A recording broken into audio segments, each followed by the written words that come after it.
Mary स्टाइना का जन्म 1999 के अंदर नॉर्थ कैरोलिना में हुआ था। वो बचपन से ही बहुत ज़्यादा अजीब थी, क्योंकि जब वो पैदा हुई उसका शरीर एक लचीलेपन का शिकार था।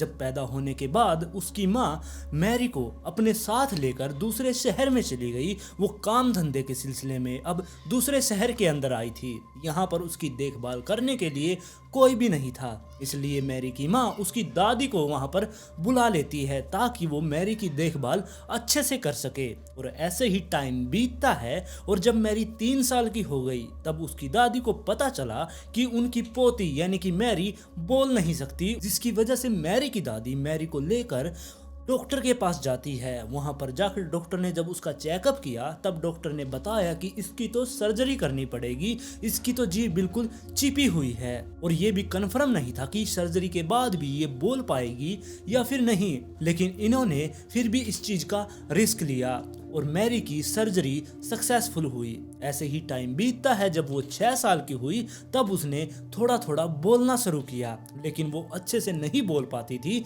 जैसे और बच्चे बोलते थे। वो बहुत कम आवाज में, बहुत धीमी आवाज में बात किया करती, जिसकी वजह से इसकी दादी को फिर से टेंशन होने लगी कि अगर कल को इसको कोई प्रॉब्लम हो गई, इसको कोई दिक्कत आ गई, तब ये किसी को हेल्प के लिए नहीं बुला पाएगी। और इसी दौरान मैरी की दादी को ये पता चला कि मैरी डिजार्ज स्ट्रोम से पीड़ित है और इस स्ट्रोम के अंदर इसकी इम्यूनिटी बहुत ही ज्यादा वीक हो चुकी है। इससे इसके शरीर पर बहुत ज्यादा इफेक्ट पड़ा है, लेकिन फिर भी मैरी हार नहीं मानती और ऐसे ही वो आगे बढ़ती रहती है।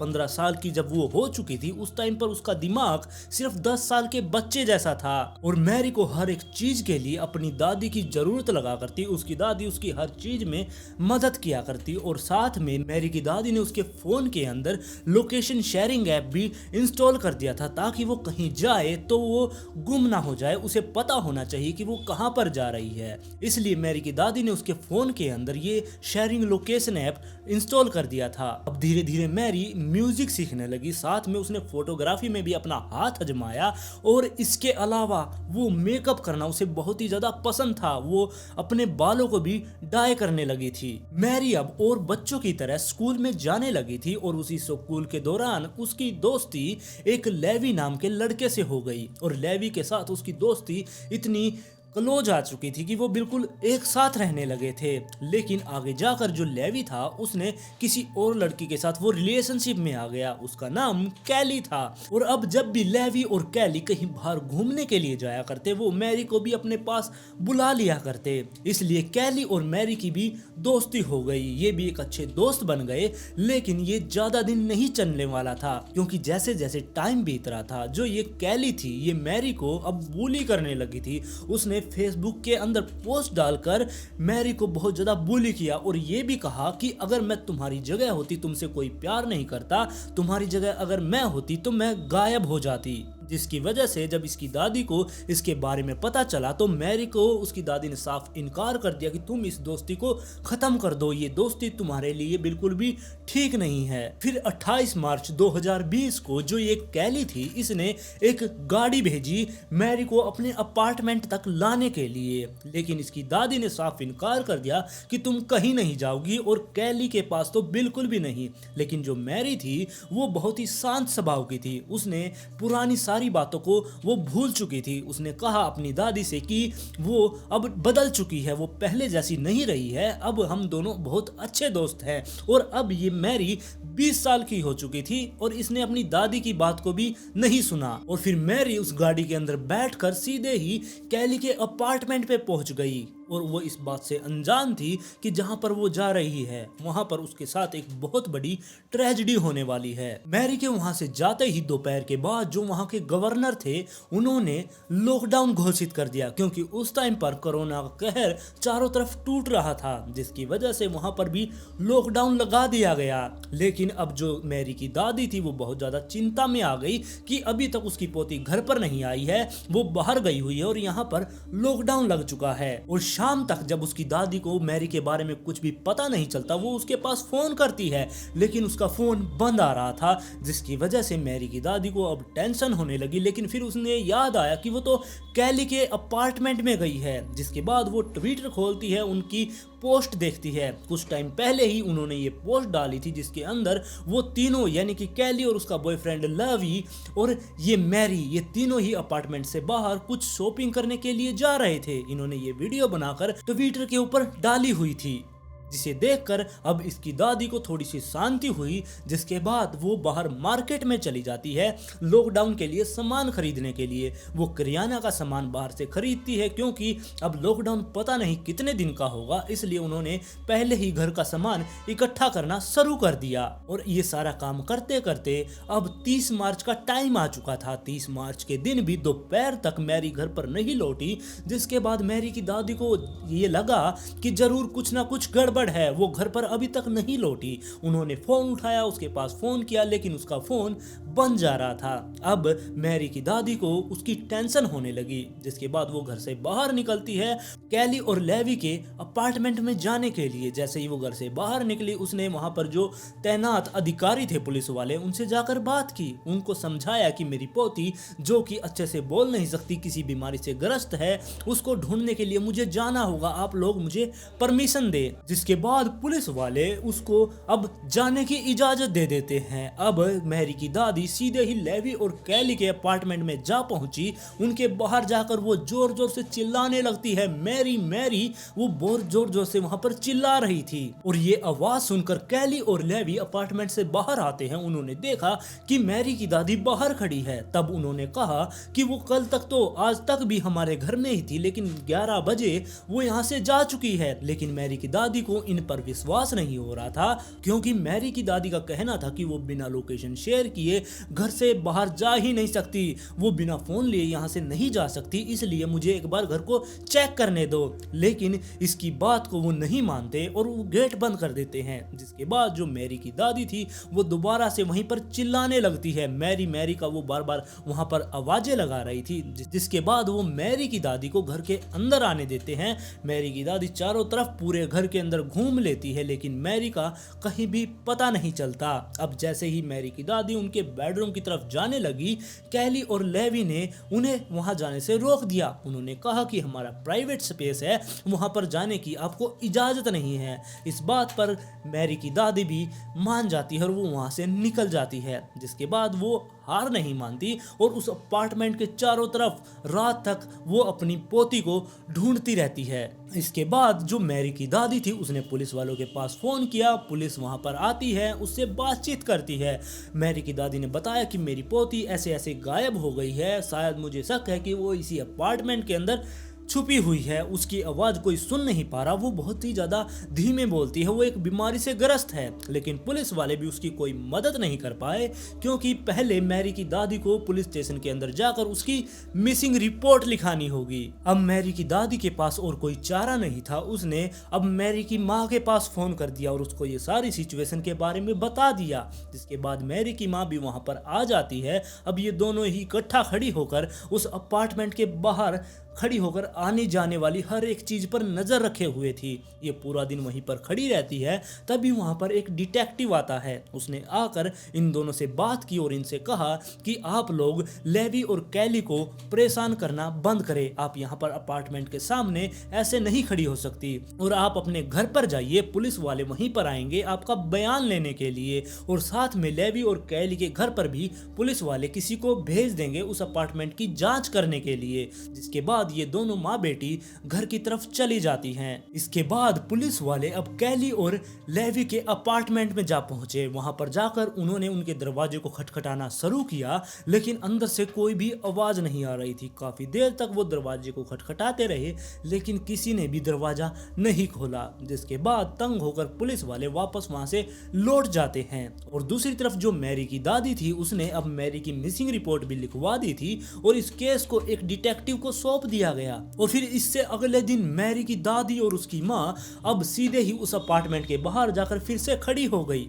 इस उम्मीद में कि वो डिटेक्टिव अब यहाँ पर आएगा, इनके साथ वो दोबारा से इस अपार्टमेंट की जांच करेगा। लेकिन उनके पास फोन आता है उस डिटेक्टिव का। उसने कहा कि मैं आज बिजी हूँ, मैं यहाँ पर नहीं आ सकता और आपकी आज मैं कोई भी मदद नहीं कर सकता। इसके बाद वो दोनों थोड़ा सा टूट जाती हैं। फिर वो इस चीज को खुद ही हैंडल करने के बारे में सोचती हैं। उन्होंने वहां पर जो इस बिल्डिंग का मैनेजर था उसके पास जाकर बात की कि मुझे सीसीटीवी फुटेज देखनी है जिस दिन मैरी इस अपार्टमेंट से बाहर निकली, जैसा कि कैली बता रही है उस दिन की। क्या आप मुझे सीसीटीवी फुटेज दिखा सकते हैं? अब वो मैनेजर उस सीसीटीवी फुटेज को निकालना शुरू कर देता है और जब ये सीसीटीवी फुटेज चेक कर रहे थे उस टाइम पर लेवी वहां पर आ पहुंचा। उसने ना तो मैरी की मां को और उसकी दादी को अपार्टमेंट के अंदर घुसने दिया, साथ में उसने मैनेजर से कह दिया कि जब तक कोई पुलिस वाला इनके साथ ना आए और सीसीटीवी फुटेज देखने के लिए आपसे कहे ना, तब तक आप इनको कोई भी सीसीटीवी फुटेज ना दिखाएं। जिसके बाद वो मैनेजर उसकी बात मान लेता है और इन दोनों को